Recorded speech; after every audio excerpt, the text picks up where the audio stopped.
하나님의 말씀은 민수기 14장 29절에서 33절까지입니다.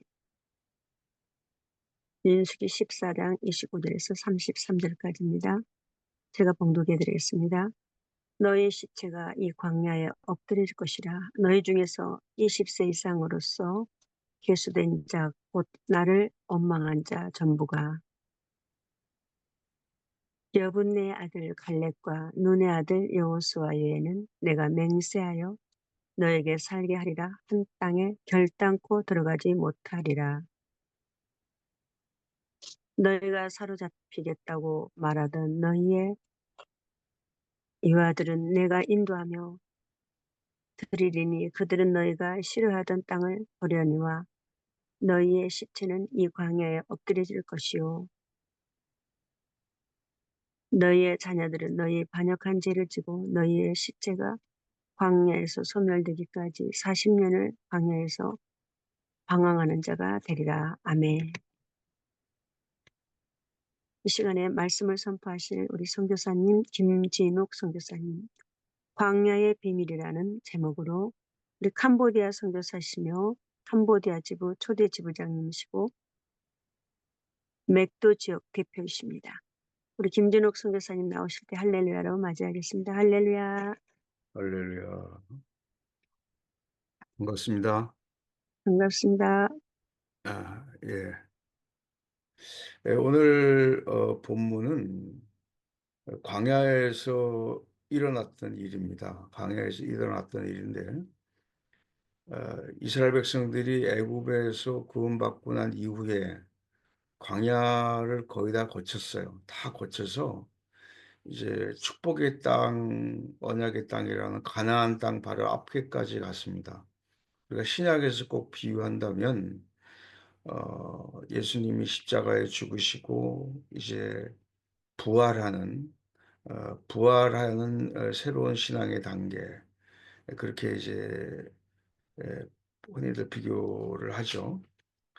가나안 땅이라는 축복의 땅 앞에서 오늘 본문이 우리에게 주는 교훈이 참으로 큽니다. "너희 시체가 이 광야에 엎드려질 것이다." 도대체 얼마나 많은 사람들이 죽었길래 이런 끔찍한 표현이 성경에 나올까?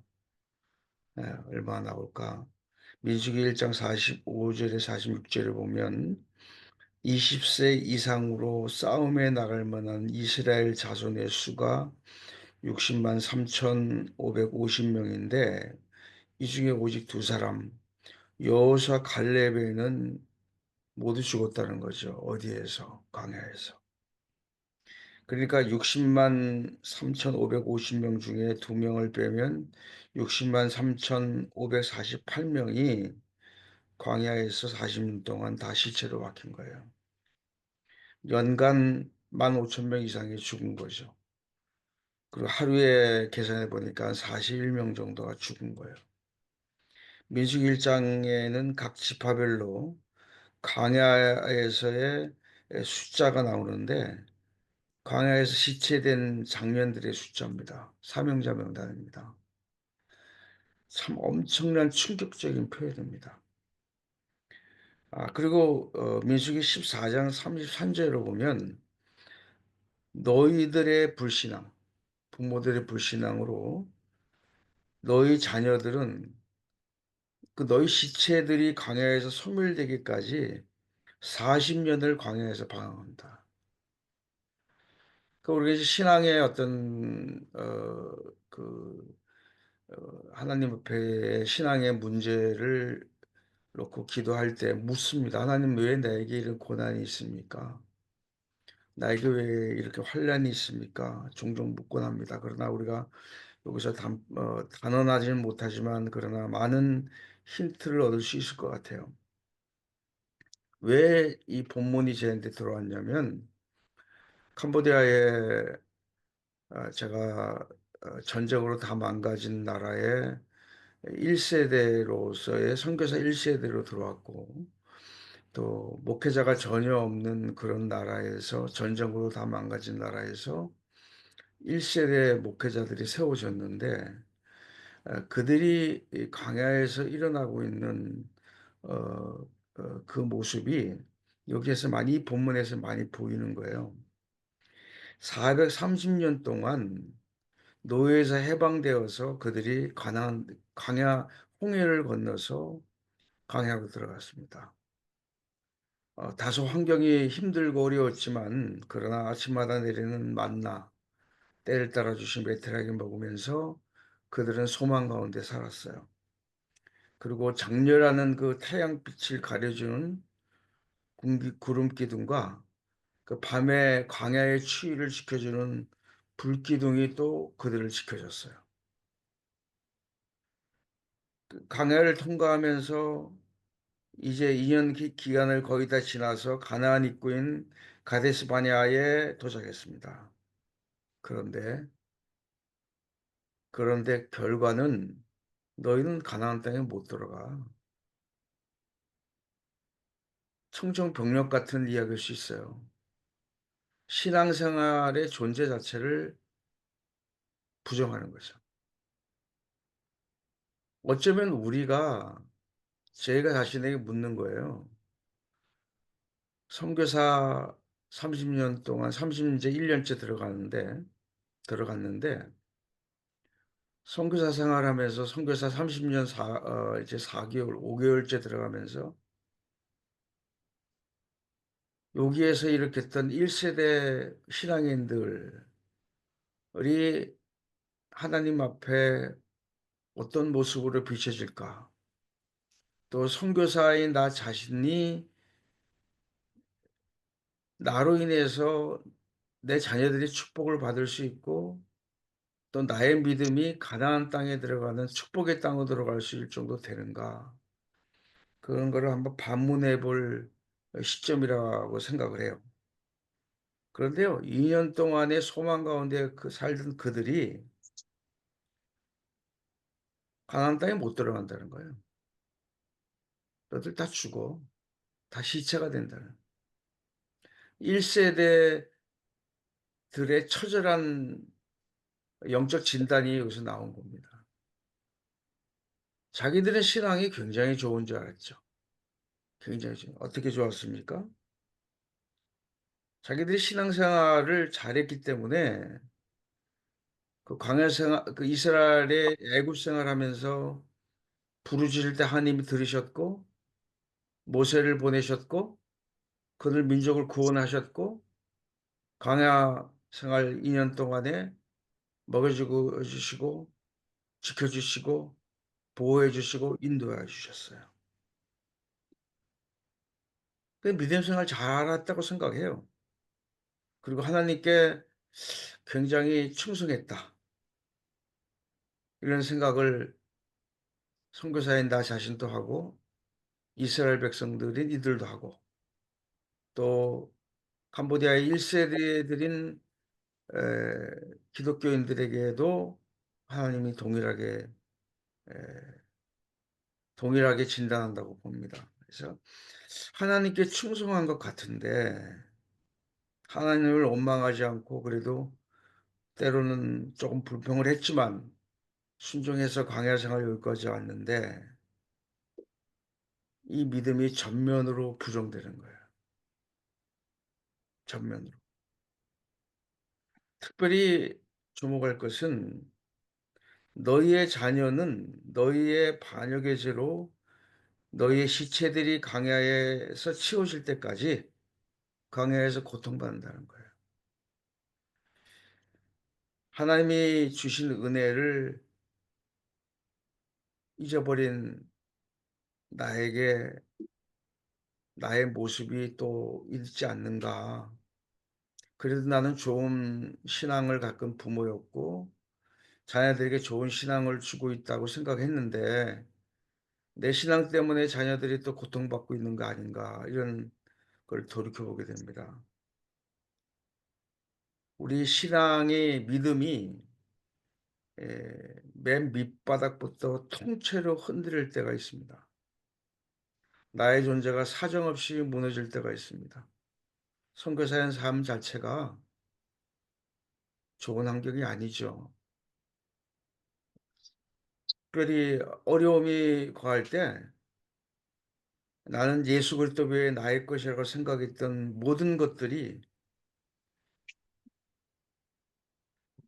잔인하게 나를 버리고 떠나가 버리고 '예수 그리스도 한 분만으로 나는 감사할 수 있을까?' 이 신앙에 대한 질문이 가나안 땅 앞에 서 있는 이스라엘 백성들 앞에 질문인 것 같아요. 여기에서 이들은 하나님을 원망하고 그렇게 광야까지 마무리까지 인도하셨던 그 하나님이 그들에겐 보이지 않았던 거죠, 그들에게. 그들은 하나님이 보인 게 아니고 그 가나안 땅에 들어가서 봤던 큰 거인 종족인 아낙 자손, 그리고 견고하게 지어진 성, 그들이 갖고 있는 철병기들 앞에 자신들은 메뚜기라고 표현을 한 거예요. 자기 존재가 메뚜기라는 거죠. 그래서 우리는 결코 그들을 이길 수 없고 차라리 여기서 죽는 게 낫다. 여기서 죽는 게 낫다. 설교지에서 처음 느끼는 우리 선교사들의 대부분이 감정일 수도 있습니다. 엄청난 우상 단지들 앞에 또 언제 낭패를 당할지 모르는 그런 불안함감.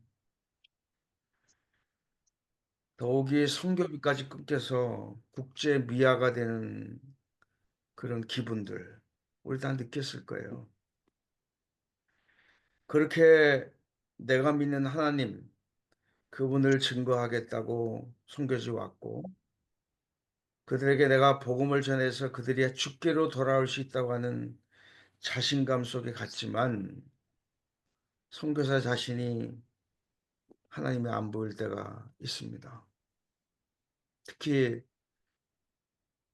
그렇게 신앙이 좋다고 하나님의 군사라고 뽑혀왔다고 하는 선교사들 세계 안에서 좌로나 우로나 앞뒤를 다 봐도 선교사들이고 한국에선 믿음에 있는 사람들이라고 그렇게 판단되는 사람들 안에서 하나님이 안 보이고 광야에 있는 이스라엘 백성들처럼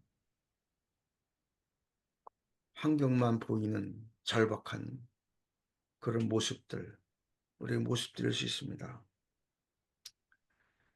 현진 현지의 상황이 안 보인다 할지라도 하나님 말씀이 우리 안에 있고 찬양을 할 수 있고 또 하나님께 음성을 들을 수만 있다면 광야라고 느끼지 않고 가나안 땅에 들어가는 허락을 받은 갈렙과 여호수아처럼 소망 가운데 살 수 있을 터인데 어느 순간 몽땅 다 믿음이 없는 모습과 같은 자신을 느낀 적이 있을 겁니다.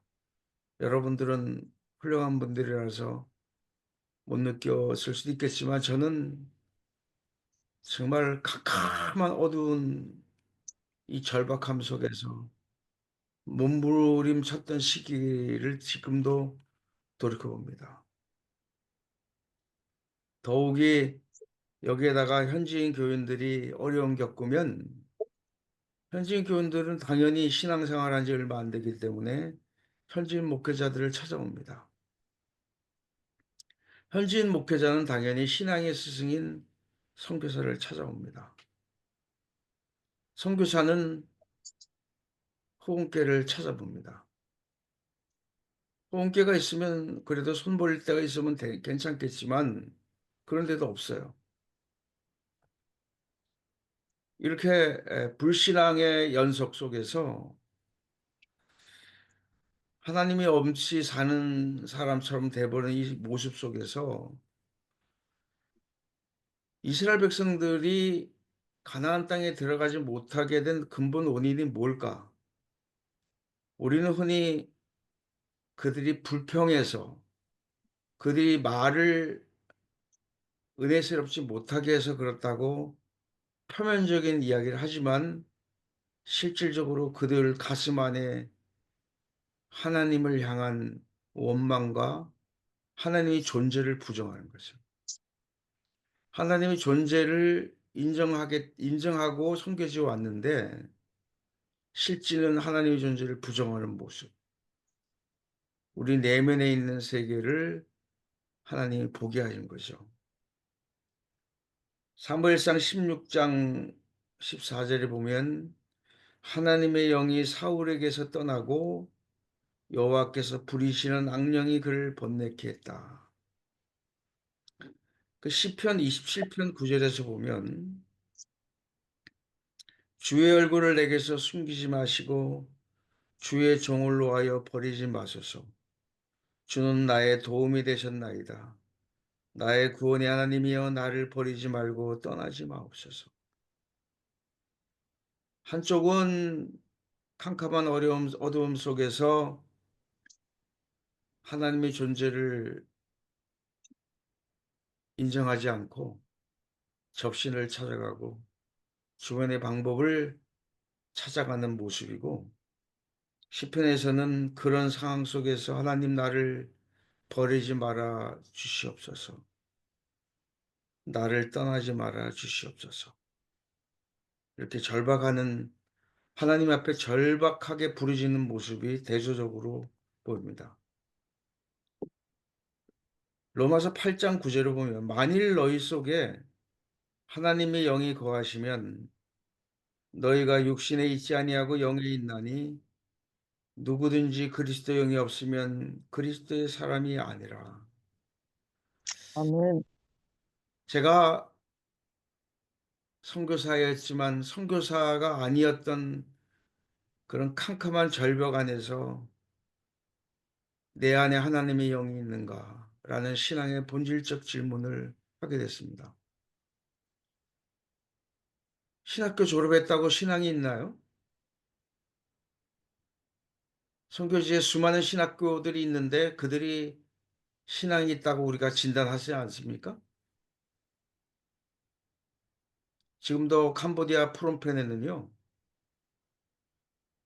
한때는 예수 믿었다가 한때는 신학교까지 졸업했다가 교회를 섬기다가 포기하고 돌아다니는, 직업이 없이 돌아다니며 직업을 구하기 위해서 쫓아다니는 많은 그룹들이